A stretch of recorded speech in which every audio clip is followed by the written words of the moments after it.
come into play.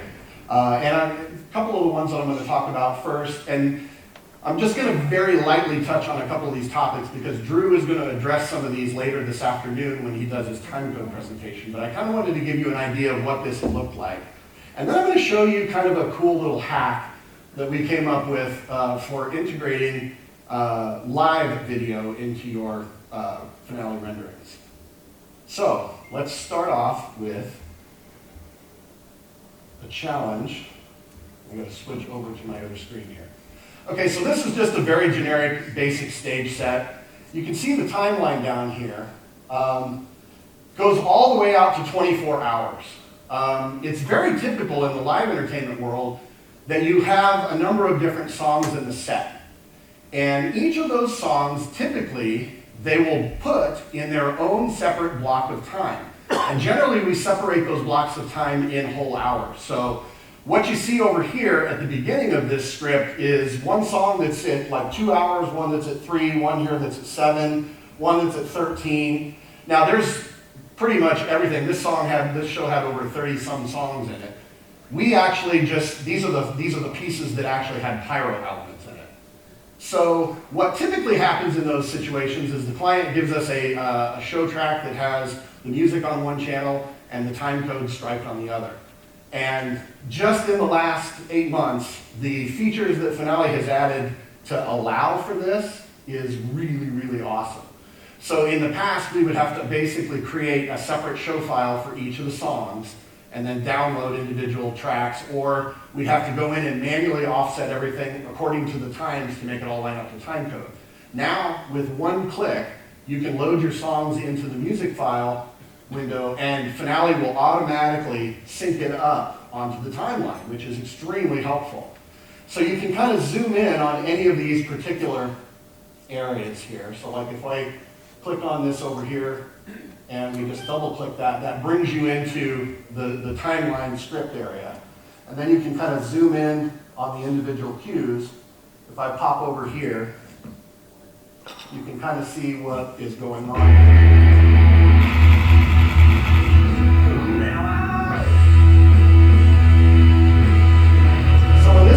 This is an example, this is from the Jonas Brothers' most recent tour.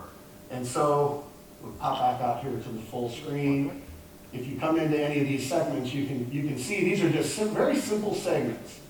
And compared to designing and choreographing a large pyro musical production, most of the time the types of stuff that we're doing on stage is very short bursts, very single cue, or very short sequences. So this allows us to go in there and pre-visualize and work with creative team to set up those cueing sequences.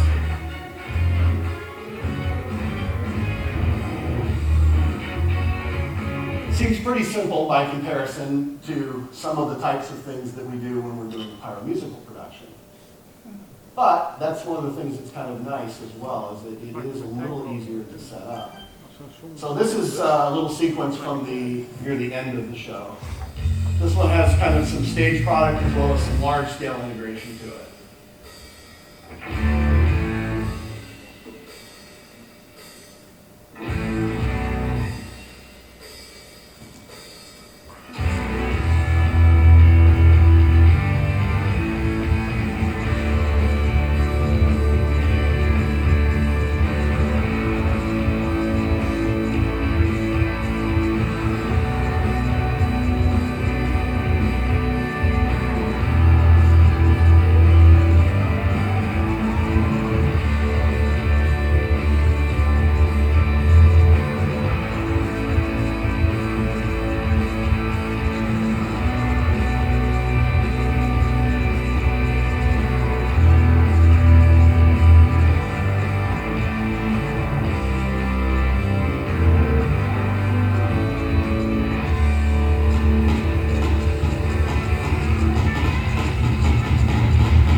So pretty standard basic scripting techniques.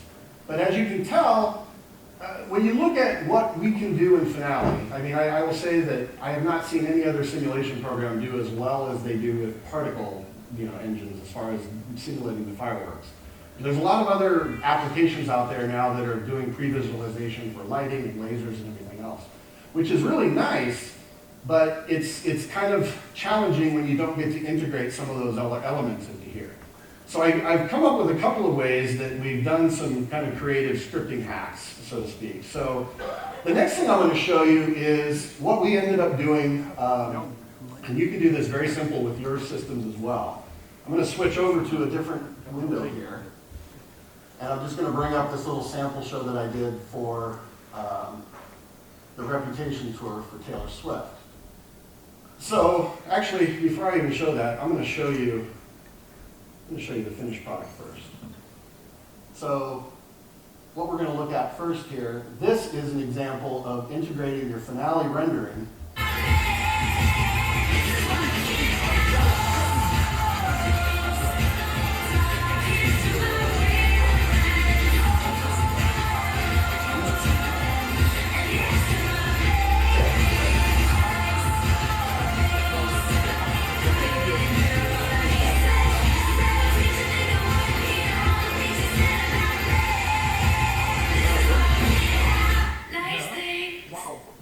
Okay? When I first showed Will that, he was like, how did you do that? How did you make Finale do that? And it's actually not as hard as what you might think. So the easiest way to describe that, we'll just minimize this again. This is the model that I used. And so all you have to do is go into your model, and anywhere where you want to integrate live video, replace those elements with a keying color. So this is basically chroma key green. So we replaced all of the video screen areas in the show with this chroma key green. And then we just built the show like normal. You go ahead and render this as a separate video, and then you go into a third-party software program. You can do this in After Effects or any of the other commercial editing softwares that are out there. It's a very common effect that's available. And then you basically import your video files. Right down here on the timeline, you can see, I'm going to get over to this screen, that we have our original finale render. And then I put the sample video that I wanted to have content on the screens, and I put that down here on the bottom. And you can see as I scrub back and forth, everything kind of moves in time with it.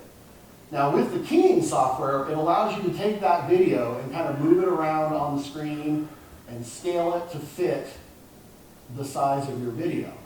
Now, all I've done in this little demonstration is showed you in the middle here. If you wanted to do the same thing, you can put it up on the two screens that are up in the stadium, and then you just tell the software, I want you to constrain that video to these locations. This is common if you have any video editing software, you can do this. And you can create as many of those different contents as you want. You can even send different contents to the different screens if you so desire. So if you have friends in production that can help you with video editing, you can very easily produce this type of a video for your clients. And then, like I said, when you put that whole composite back together, you end up with a finished product that looks like this. And no matter where the screens move, the content tracks and it's constrained to those areas.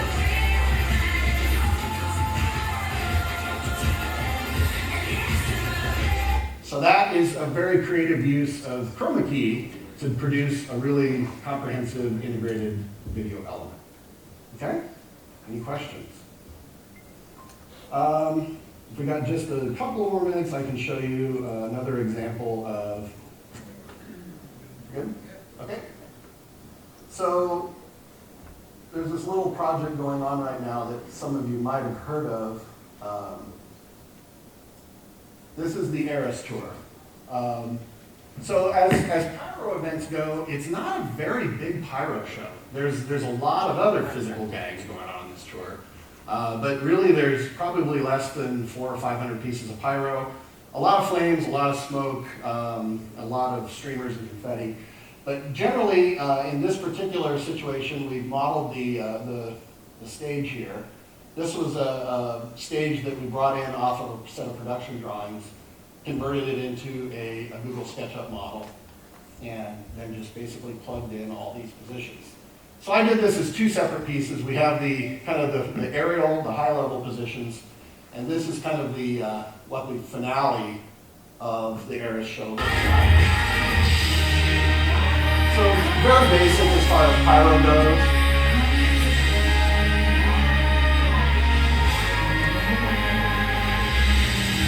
But we were really able to sit down with the creative team and kind of drill in where they wanted the cubes. As designs go, this is an incredibly simple show. You don't get a lot of opportunities to be very creative in something like this where there's a very predefined vision of what is going on in the show.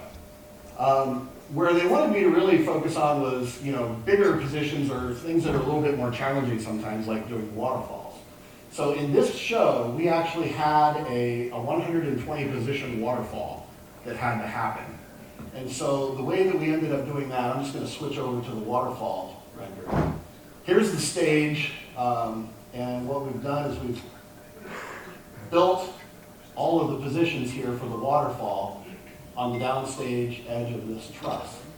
And then when you look at this from a layout on the racking window, this is kind of what we did with this. And you'll learn a little bit more about that later when we talk about doing groups and sections. So we broke this up by using sections of the waterfall. So you have your physical firing positions, and then we bounded each of those firing positions with sections.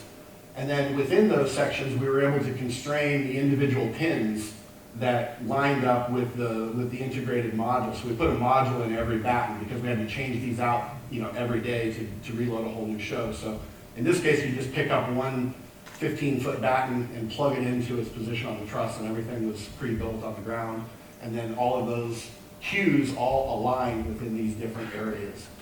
And then it allowed us to go in there and play with the geometry and the look of the waterfall. And so, again, we used that grouping feature. You can see we've reduced the cues down to this set of groups. And now we can come in here and play.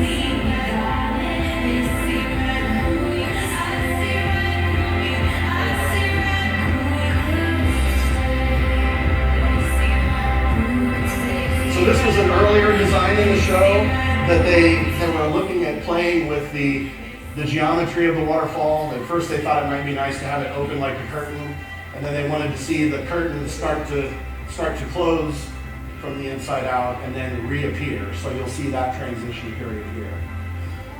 This was actually very helpful in working with the creative team to be able to show them what that might look like, as opposed to having to actually load up all of this product and shoot it multiple different times to be able to see what that's going to look like. So that's just a couple of specific applications that we have for using Finale on a stage application.